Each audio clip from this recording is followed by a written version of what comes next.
ভাইজান বল। ভাইজান কি করছিস? বসে আছি রে। ভাইজান তোমার সাথে বেশি পাকা মনে করে বলো, কি বলিবা? ভাইজান একটা ছুরি দেখা পাইছে। তুমি ছুটি পাঠাবা? তাহলে শুন, একটা গাড়ি ফাটা সাইরে বলছি। আমি ওই দূর রাস্তা দেখতে পাচ্ছি দাঁড়িয়ে আছে একটা টোটো। আরে আমি ওই দূর রাস্তা দেখতে পাচ্ছি দাঁড়িয়ে আছে একটা টোটো। তোমার দ্বারা জীবনে মাগি পাঠানো হবে না, কারণ তোমার টুনটুনিটা হচ্ছে ছোট।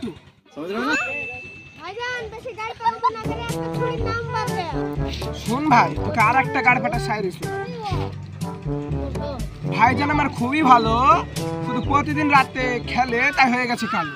ভাইজান আমার খুবই ভালো, শুধু প্রতিদিন রাতে খেলে তাই হয়ে গেছে কালো।